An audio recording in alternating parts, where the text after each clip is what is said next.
नमस्कार, जय श्री राम सभी को। मैं विष्णु शर्मा आप सभी का स्वागत करता हूं अपने YouTube channel Shri Balaji academy पर। तो कल हमने देखा था अरेबिक और एनारोबिक रेस्पिरेशन क्या होता है, उन दोनों के बीच में हमने डिफरेंस देखा था। अब हम देखते हैं ह्यूमन में किस तरीके से रेस्पिरेशन की प्रोसेस होती है, उसके बारे में हम देखेंगे यहाँ पर। Since the amount of dissolve oxygen, और कल जो लास्ट टॉपिक हमने देखा था वो ये देखा था कि जो टेरेस्ट्रियल एनिमल्स होते हैं वो एयर में जो ऑक्सीजन अवेलेबल होता है उसको इनटेक करते हैं, और जो एक्वेटिक क्रिएचर्स होते हैं जैसे फिश है तो वो अपने गिल्स के थ्रू ऑक्सीजन को इनटेक करती है जो डिजॉल्व फॉर्म में होता है वाटर के। तो देखते हैं आगे किस तरीके से ये काम करता है। Since the amount of dissolved oxygen is fairly low compared to the amount of oxygen in the air, the rate of breathing in aquatic organism is much faster than that seen in terrestrial organisms. Fishes take in water through their mouths and force it past the gills where the dissolved oxygen is taken up by blood. अब होता क्या है कि atmosphere में अगर देखा जाए तो लगभग 21% के अराउंड ऑक्सीजन अवेलेबल है, ठीक है, लेकिन वाटर में सिर्फ 4% ऑक्सीजन ही होता है। और फिश जो होती है इसी ऑक्सीजन को यूज़ करती है, तो वो क्या करती हैं, गिल्स के थ्रू इस ऑक्सीजन को लेती हैं और फिर ब्लड जो है उसे पूरे बॉडी में फैलाता है। दूसरा, जो एक्वेटिक क्रिएचर्स होते हैं उनकी ब्रीदिंग रेट काफ़ी फास्ट होती है क्योंकि उनके पास बहुत लो अमाउंट में ऑक्सीजन होता है, इसलिए वो काफ़ी फास्ट ब्रीदिंग करते हैं। अब जैसे कल हमने बात करी थी कि भाई हमारे पास नाक तो इतना ही है, ठीक है, लेकिन हमें जब वही वजह होती है ना, जब आप रनिंग करते हो तो आप बहुत तेज से सांस लेते हो। क्यों? क्योंकि आपको ज़्यादा ऑक्सीजन की रिक्वायरमेंट होती है। अब वही यही केस वहाँ पर होता है, वहाँ ऑक्सीजन की रिक्वायरमेंट तो उनकी नॉर्मल ही है, लेकिन क्योंकि वहाँ पर ऑक्सीजन अवेलेबल नहीं है इसलिए उनको जल्दी या फिर तेज़ी से सांस लेना होता है। Terrestrial organisms use the oxygen in the atmosphere for respiration. This oxygen is absorbed by different organs in different animals. All these organs have a structure that increase the surface area which is in contact with the oxygen rich atmosphere. Since the exchange of oxygen and carbon dioxide has to take place across the surface is very fine and delicate. In order to protect this surface, it is usually placed within the body. So there have to be passages that will take air to this area. In addition, there is a mechanism for moving the air in and out of this area where the oxygen is absorbed.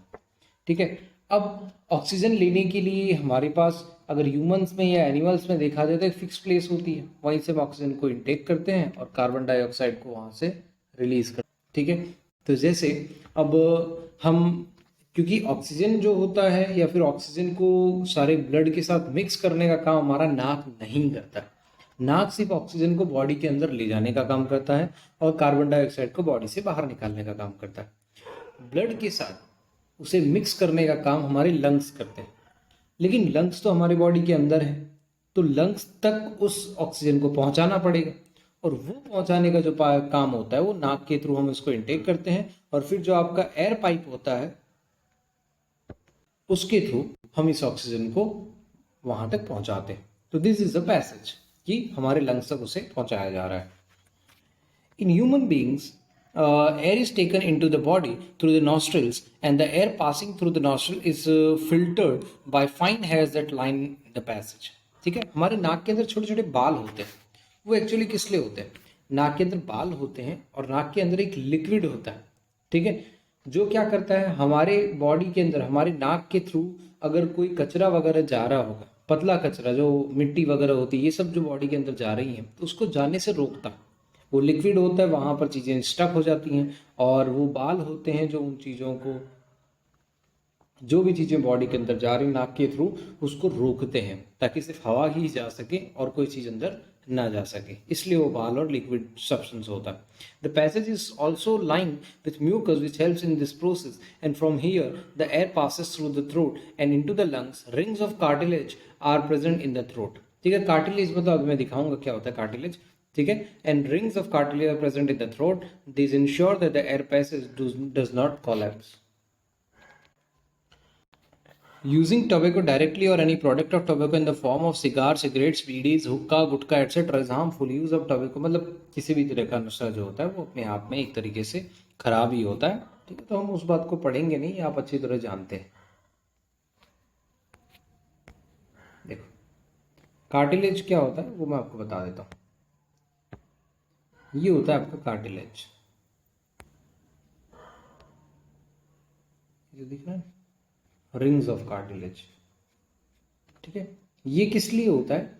ये होता है इसलिए कि जैसे आपकी हवा body के अंदर गई, तो वापस से या तो बहुत तेजी से अंदर ना चली जाए, या फिर रिटर्न बैक ना हो जाए। तो इसलिए रिंग्स ऑफ कार्टिलेज होता है जो उसको आगे जाने से रोकता है। अब धीरे धीरे इस चीज को पढ़ेंगे क्या है।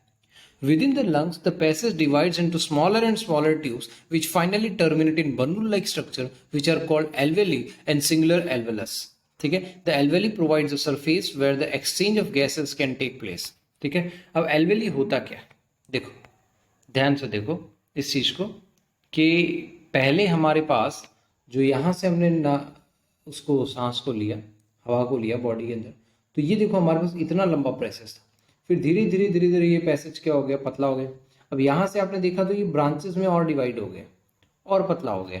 ठीक है, तो जैसे जैसे फाइन आगे हम जा रहे हैं वैसे वैसे ये और ज़्यादा पतला होता चला जा रहा है। ठीक है, अब ये किस लिए होता है? ये इसलिए होता है कि ज़्यादा से ज़्यादा चीज़ें जो हैं वहाँ पर यूज़ हो पाए। अब लास्ट में जो हमारी ये ब्रांचेस निकल रही ना, यहाँ से जो ब्रांचेस निकल रही हैं आपकी, यहाँ पर ये देखो ये ब्रांचेस निकल रही हैं, तो इनके लास्ट में इस तरह का एक बलून लाइक स्ट्रक्चर होता है जिसको हम एल्वेली कहते हैं। ये जो बलून लाइक स्ट्रक्चर होता है इसको हम क्या कहेंगे? एल्वेली कहेंगे। अब आगे बढ़ते हैं, क्या है आगे देखते हैं।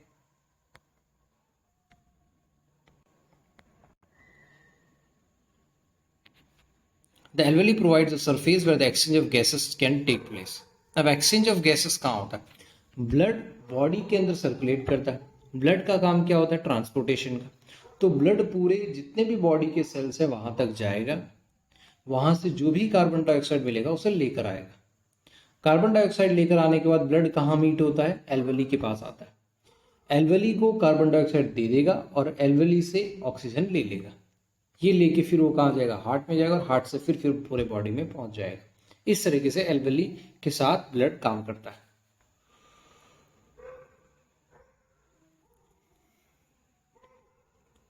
As we have seen in earlier years, when we breathe in, we lift our ribs and flatten our diaphragm, and the chest cavity become larger as a result. Because of this, air is sucked into the lungs and fills the expanded alveoli. The blood brings carbon dioxide from the rest of the body for release into the alveoli, and the oxygen in the alveolar air is taken up by the blood in the alveolar blood vessel to be transported to all the cells in the body. During the breathing cycle, when air is taken in and let out, the lungs have always contain a residual volume of air so that there is sufficient time for oxygen to be absorbed and for the carbon dioxide to be released. अब होता क्या, जब हम बात करते हैं हम किस तरीके से ब्रीद इन करते हैं, तो हमारे बॉडी के अंदर इस तरह का एक डायफ्राम लगा होता है। हमारे जो ये हैं, ये देखिए यहाँ पर एक डायफ्राम होता है। ये जो नीचे वाला सबसे पोर्शन दिख रहा है ये क्या होता है? डायफ्राम होता है। जब हम सांस लेते हैं तो एक्चुअली होता क्या ना, ये नीचे की तरफ चला जाता है। कहाँ चला जाता है? नीचे की तरफ चला जाता है, जिससे हमारा ये जो लंग्स होता है इसका साइज बढ़ जाता है। अब किसी भी चीज का साइज बढ़ेगा तो उसका जो प्रेशर होगा वो क्या हो जाएगा? कम। अब यहाँ प्रेशर हो गया कम, बाहर प्रेशर कैसा है? ज्यादा। तो high pressure to low pressure किसी भी चीज का क्या होता है? मूवमेंट होता है।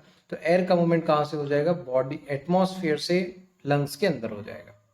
ठीक है, लेकिन जब हमें सांस, जब मान लो कि सांस छोड़ना होता है, तो हम क्या करते हैं? डायफ्राम ऊपर की तरफ चला जाता है। ऊपर की तरफ चला जाएगा तो प्रेशर क्या हो जाएगा? बढ़ जाएगा। और प्रेशर बढ़ जाएगा तो क्या हो जाएगा कि यहाँ पर प्रेशर हो गया ज्यादा, बाहर हो गया प्रेशर कम, तो high pressure to low pressure की तरफ एयर का मूवमेंट हो जाएगा। इस तरीके से जो हवा है वो बाहर निकल जाती है। ठीक है, मतलब होता क्या है, पूरा सर्कल किस तरीके से काम करता है कि हमारा ब्लड सेल जो है पूरे बॉडी तक जाएगा, बॉडी में जो भी कार्बन डाइऑक्साइड होगा उसे लेगा, लाकर वो एल्वेली के पास लाएगा। एल्वेली जो हो उसके साथ जो एल्वेली को ब्लड वेसल कार्बन डाइऑक्साइड दे देगा और ऑक्सीजन ले लेगा, और फिर बाद में वापस पूरे बॉडी में जाएगा और ऑक्सीजन सारे सेल को दे देगा और कार्बन डाइऑक्साइड उनसे ले लेगा। इस तरीके से हमारा रेस्पिरेटरी सिस्टम काम करता है। आई होप ये चीज़ आपको समझ आ गई होगी। आगे बढ़ते हैं।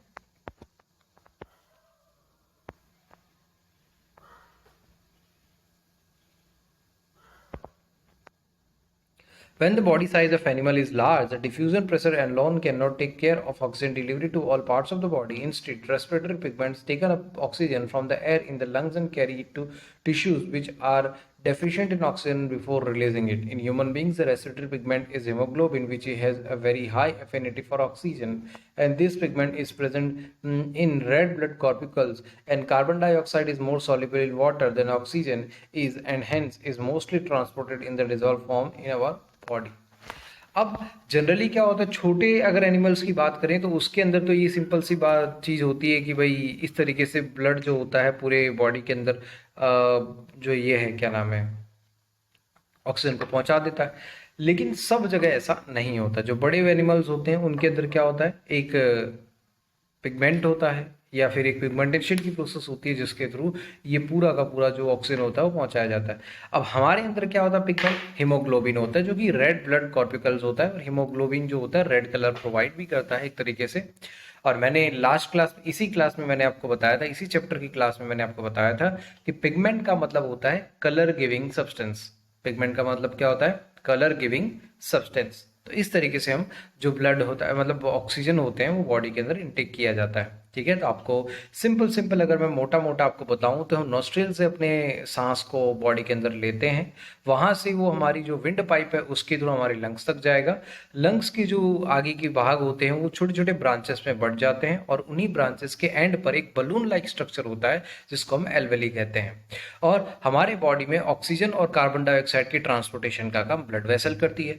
ब्लड वेसल पूरे सारे सेल्स तक जाएगी, जो उसके अंदर डिजॉल्व ऑक्सीजन है उसे सब तक छोड़ देगी और कार्बन डाइऑक्साइड वहां से ले लेगी.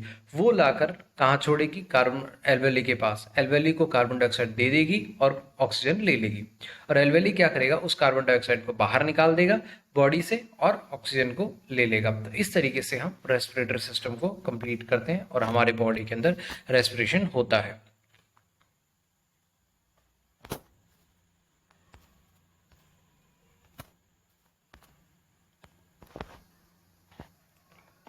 आगे बढ़ते हैं. तो यहाँ पर कुछ चीज़ें आपको दी गई है. If the alveolar surface was spread out, it would cover about 80 meters square. How much do you think the surface area of your body is? Consider how efficient exchange of gases become because. चलो ये एक बार पढ़ लेना. अब आते हैं transportation. Transportation क्या होता है और किस तरीके से होता है उसके बारे में पढ़ेंगे. Transportation in human beings. Visit a health centre in your locality and find out what is the normal range of hemoglobin content in human beings. Is it the same for children and adults? Is there any difference in the hemoglobin levels for men and women? And visit मतलब एक जो health centre होता है वहाँ पर आपको जाना है और देखना है कि वुमेन की हीमोग्लोबिन की कंडीशन क्या होती है, मैन की हीमोग्लोबिन क्या किस रेंज पर होता है, चिल्ड्रन की अगर हीमोग्लोबिन की बात करें तो वो किस रेंज पर होता है, बस उतना देखना है. We have seen in previous section that blood transports food, oxygen and waste material in our bodies. In class 9 we learned about blood being a fluid connective tissue, and blood consists of a fluid medium called plasma in which the cells are suspended. ठीक है, अब हमने पिछले classes में भी देखा है कि ब्लड क्या करता है, ट्रांसपोर्टेशन का काम करता है. फूड है, न्यूट्रिएंट्स हैं, गैसेस एक्सचेंज है, इन सबको ट्रांसपोर्ट करने का काम कौन करता है, ब्लड करता है. और ब्लड एक तरीके से क्या होता है, कनेक्टिव टिश्यू, क्योंकि सारे सेल्स को कनेक्ट करने का काम करता है. दूसरा, इसके अंदर एक फ्लूइड मीडियम होता है. इसके अंदर क्या होता है, फ्लूइड मीडियम होता है. फ्लूइड मतलब लिक्विड मीडियम होता है जिसको हम कहते हैं प्लाज्मा. और इसी के अंदर होते हैं आपके RBC, red blood corpuscles, white blood corpuscles. ठीक है, एक चीज का ध्यान रखिएगा, कार्बन डाइऑक्साइड ज्यादा डिजॉल्व होती है पानी में कंपेयर टू ऑक्सीजन. ठीक है, oxygen is carried by the red blood corpuscles. Many other substances like salts are also transported by the blood, and we thus need a pumping organ to push blood around the body, a network of tubes to reach all the tissues, and a system to place it to ensure that these network can be repaired if damaged. ठीक है, अब हमने देखा कि जो blood होता है वो हमारे पूरे बॉडी में घूमता है, पूरे बॉडी के हर एक पार्ट तक ब्लड पहुंचता है. तो अब बात यहां पर आती है कि इस ब्लड को पूरे बॉडी में पहुंचाने का काम कौन करे. तो हमें एक पंपिंग सिस्टम चाहिए. मतलब आप एक तरीके से मान लो कि आपके घर में पानी है, वो तीसरे माले तक पहुंच रहा है. ठीक है, अब तीसरे माले तक, पहले माले तक तो आपका घर म्युनिसिपैलिटी का पानी आ ही जाता है, लेकिन अगर तीसरे माले तक अगर आपको पानी पहुंचाना हो तो कोई ना कोई आपको मशीन चाहिए. ठीक है, पंप चाहिए, ठीक है। तो वैसे ही हमारे बॉडी में, पूरे बॉडी में ऑक्सीजन और कार्बन डाइऑक्साइड और न्यूट्रिशंस को बॉडी में फैलाने के लिए हमें क्या चाहिए, पंपिंग डिवाइस चाहिए जो इसको पंप करे और पूरे बॉडी तक पहुंचाए। तो वो होता है हमारा हार्ट।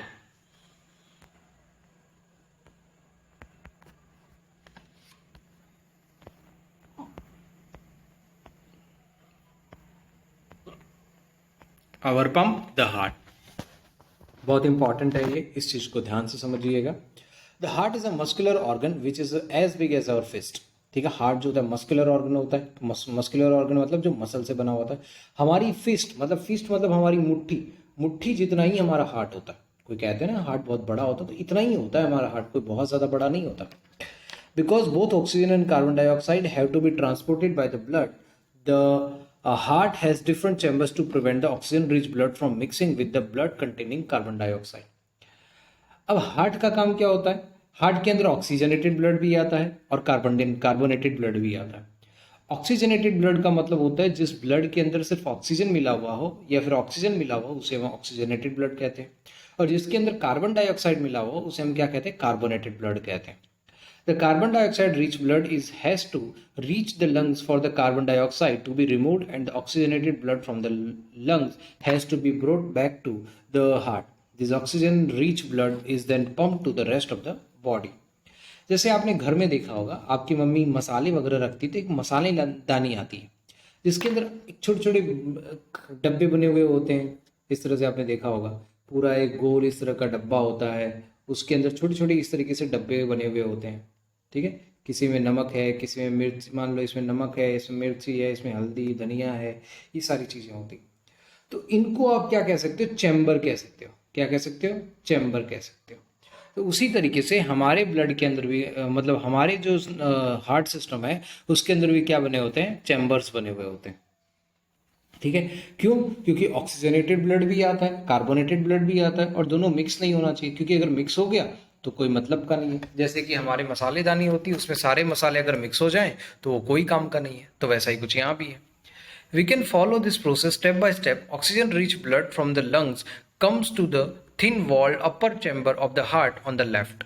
ठीक है, अब देखो ध्यान से, जो ऑक्सीजनेटेड ब्लड होगा, ऑक्सीजनेटेड ब्लड कहाँ से होगा, लंग्स में एल्वेली के पास जब ब्लड जाएगा तो वो कार्बन डाइऑक्साइड को एल्वेली को दे देगा, कार्बन डाइऑक्साइड जो है वो एल्वेली को दे देगा और ऑक्सीजन एल्वेली से ले लेगा। ये ऑक्सीजन वाला ब्लड कहाँ आएगा, हार्ट में आएगा। और हार्ट के किस पोर्शन में आएगा, this is called left atrium. ये लेफ्ट एट्रियम है और ये राइट एट्रियम है। ये लेफ्ट वेंट्रिकल है और ये राइट वेंट्रिकल है। And these are 4 chambers. कितने चैम्बर हैं, 4 चैम्बर। इनको हम क्या कहते हैं, 4 चैम्बर कहते हैं। Left atrium, left ventricle, right atrium, right ventricle. अगर याद ना रहे तो ये याद रखिएगा, ऊपर वाला जो होता है ए एंड एट्रियम के लिए होता है, नीचे वाला वी वेंट्रिकल के लिए होता है। ठीक है, इस चीज को ध्यान रखिएगा। अब आगे बढ़ते हैं। अब आप कहोगे सर ये लेफ्ट जो है ये तो राइट साइड में बनाया गया, इस चीज को ध्यान रखिए, ये आपके हार्ट को ध्यान में रखकर बनाया गया। ठीक है, अगर आप इस बुक को मतलब इस तरीके से रखें कि मतलब ये बुक का जो ओपन पेज है, कवर वाला पेज आपकी बॉडी की तरफ रहे और ओपन पेज जो है, जो वाइट वाला पेज है वो आपके सामने रहे। ठीक है, तब जो हार्ट होगा वो आपकी क्या हो जाएगा, लेफ्ट में हो जाएगा। तो ये लेफ्ट जो होता है आपके हार्ट को कंसिडर किया हुआ। आप अगर अपने हार्ट की कंडीशन बनाओगे तो मतलब इस हार्ट के पीछे खड़े रह के अगर आप देखोगे तो ये आपका लेफ्ट ही होगा ना, समझ में, इसलिए इसको लेफ्ट कहा जाता है। ठीक है, तो इसमें कंफ्यूज नहीं होइएगा। ठीक है, मतलब आप ये समझ लेना, उल्टा नोटेशन देना है, जहां लेफ्ट है वहां राइट, जहां राइट है वहां लेफ्ट। तो ऊपर वाला पोर्शन होता है एट्रियम और नीचे वाला होता है वेंट्रिकल। ठीक है, उसी तरीके से यहाँ एट्रियम होगा और यहाँ वेंट्रिकल होगा, दोनों साइड ये कंडीशन होती है। ठीक है, और बहुत ही सिंपल स्ट्रक्चर होता है। हम जो मूवीज में देखते हैं वैसा हार्ट नहीं होता है, हार्ट एक्चुअली इस प्रकार का होता है।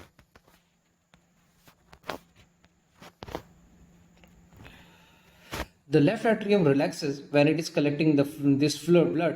It then contracts when the next chamber, the left ventricle, relaxes so that the blood is transferred to it. When the muscular left ventricle contracts in its turn, the blood is pumped out to the body. Deoxygenated blood comes from the body to the upper chamber on the right atrium as it relaxes, as the right atrium contracts. The corresponding lower chamber, the right ventricle dilates, and these transfer blood to the right ventricle, which in turn pumps it to the lungs for oxygenation. Since ventricles have to pump blood into various organs, they have thicker muscle walls than the atria do. And walls ensure that blood does not backwards when the atria or ventricles contract. ध्यान से देखिएगा इस चीज को, पढ़ लिया मैंने, अब आपको मैं बताता हूँ। ब्लड जो होगा, जो ऑक्सीजनेटेड ब्लड होगा वो यहाँ से आएगा, यहाँ से आएगा और इस एट्रियम में, लेफ्ट एट्रियम में वो इकट्ठा होगा। जैसे वो इकट्ठा होगा तो क्या होगा, भरता जाएगा भरता जाएगा। जब इकट्ठा हो रहा था वो रिलैक्स था, लेकिन जब ये भर जाएगा तो ये क्या हो जाएगा, इसमें प्रेशर बढ़ जाएगा। प्रेशर बढ़ जाएगा तो ये ब्लड कहाँ आएगा, नीचे की तरफ आएगा। ठीक है, अब नीचे की तरफ आने के बाद क्या होगा, यहाँ पर पूरा का पूरा जो ब्लड है वो भर गया। ठीक है, पूरा का पूरा ब्लड भर जाएगा। अब भरने के बाद क्या होगा, जैसे ये भरेगा तो यहाँ प्रेशर बढ़ जाएगा, तो ये क्या करेगा, इस ब्लड को बाहर की तरफ फेंक देगा। ठीक है भाई, एक बार रिलैक्स और एक बार कॉन्ट्रैक्शन तो होता ही है। हम देखते हैं जनरली ब्लड के अंदर, हमारे बॉडी के अंदर क्या होता है, एक बार रिलैक्स होता है, एक बार कॉन्ट्रैक्शन होता है। तो वैसा यहाँ पर भी होगा, जब रिलैक्स होगा तब यहाँ ब्लड भरेगा, फिर कॉन्ट्रैक्ट होगा तो फिर यहाँ पर ब्लड नीचे छोड़ देगा। उसी तरीके से जब रिलैक्स होगा तब यहाँ ब्लड भरेगा और बाद में जैसे ही कॉन्ट्रैक्ट होगा वैसे ये पूरे ब्लड को बॉडी से बाहर निकाल देगा। यहाँ पर आपका क्या होता है, एक वाल होता है। ये वाल किस लिए होता है, ताकि आपका ब्लड बैकवर्ड मूवमेंट ना करे। बैकवर्ड मूवमेंट का मतलब क्या हो गया, बैकवर्ड मूवमेंट हो गया मतलब आपका जो ब्लड है वो वापस वेंट्रिकल टू आर्टरियम में ना चला जाए। ठीक, अब यहां से ये हो गया, ये किसकी बात थी, ऑक्सीजनेटेड ब्लड की। किसकी बात थी, ऑक्सीजनेटेड ब्लड की। अब आप आते हैं, अब होगा क्या कि जो डीऑक्सीजनेटेड ब्लड है, मतलब जिसके अंदर कार्बन डाइऑक्साइड है। अब एक और चीज देख लेते हैं, इसके जो अगर आप वॉल देखें तो बहुत ही पतले पतले और इसके वॉल बहुत मोटे मोटे। इसका क्या कारण, क्योंकि एट्रियम को जो खून है वो सिर्फ और सिर्फ वेंट्रिकल में ही पहुंचाना है, इसलिए उस पर ज्यादा प्रेशर लगाने की जरूरत नहीं होती। लेकिन जो वेंट्रिकल है उसे पूरे बॉडी में ब्लड को पहुंचाना है, इसलिए उसको प्रेशर की ज़्यादा ज़रूरत होती है। और यही वजह होती है कि वेंट्रिकल की जो वॉल होती है वो काफ़ी चौड़ी होती है, काफ़ी बड़ी होती है। लेकिन अगर एट्रियम की बात करें तो एट्रियम में इतनी चौड़ी जो वॉल है वो नहीं होती। अब जो डीऑक्सीजनेटेड ब्लड होगा, मतलब जिसके अंदर डीऑक्सीजनेटेड ब्लड मतलब जिसमें से ऑक्सीजन को रिलीज कर दिया गया, तो बचा क्या, कार्बन डाइऑक्साइड। अब ये ब्लड यहाँ पर आएगा, यहाँ पर ये रिलैक्स हो रहा है तब वो भरेगा, और जब कॉन्ट्रैक्ट होगा तो नीचे चला जाएगा। सिमिलरली यहाँ भी ये भरेगा, रिलैक्स हो रहा है तब भरेगा, और कॉन्ट्रैक्ट होगा तो बॉडी से बाहर निकाल दिया जाएगा। इस तरीके से इस ब्लड को निकाल दिया जाता है। ब्लड आने के जो दो तरीके हैं, एक यहाँ से एक यहाँ से, दोनों साइड से ब्लड आता है। ये था आपका हार्ट, हमारा जो पंपिंग सिस्टम है वो, ये बहुत इंपॉर्टेंट है।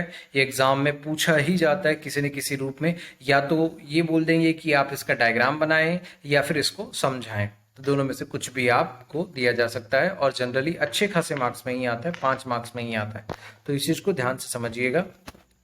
ठीक है, तो ये था आपका पंपिंग सिस्टम। और एक चीज याद रखिएगा, पूरे बॉडी में से जब ब्लड नीचे से ऊपर आता है, ठीक है, जो कार्बन डाइऑक्साइड लेके आता है, तो पहले वो लंग्स में नहीं जाएगा। मान लो एग्जांपल के तौर पर मैं आपको बता दूं कि जैसे सपोज करो ये आपके लंग्स है और ये आपका हार्ट है। ठीक है, हार्ट और ये आपके लंग्स। तो यहां से जो ब्लड निकलेगा पूरे बॉडी में घूमने के बाद, ऐसा नहीं कि सीधा यहां चला जाए, ऐसा कभी नहीं होता। ये फिर से कहाँ आएगा, यहां पर आएगा, हार्ट में आएगा। क्यों हार्ट में इसलिए आएगा क्योंकि उसको पंप तो चाहिए ना। तो ये क्या होगा, फिर से अब कहाँ जाएगा, एल्वेली में जाएगा, यहाँ पर जाएगा, लंग्स में जाएगा, लंग्स से फिर वो कहाँ आएगा, यहाँ पर आएगा, और यहाँ से फिर पूरे बॉडी में जाएगा। इस तरीके से होता है। पहले हार्ट में था ब्लड, हार्ट से फिर वो कहाँ जाएगा, वापस हार्ट में आएगा, हार्ट से फिर पंप किया जाएगा, तब वो फेफड़ों में जाएगा, वह हमारे लंग्स में जाएगा, और लंग्स से फिर बाद में हार्ट में आएगा, और हार्ट से फिर पूरे बॉडी में जाएगा। इस तरीके से हमारा ब्लड जो होता है रोटेट करता है। ऐसा नहीं कि मतलब यहाँ हार्ट है, यहाँ हार्ट है, यहाँ लंग्स है, तो ये पूरे बॉडी में पहले जाएगा, यहाँ घूमकर फिर यहाँ आ जाएगा, ऐसा नहीं होता है। इस चीज को आप खास ध्यान रखिएगा।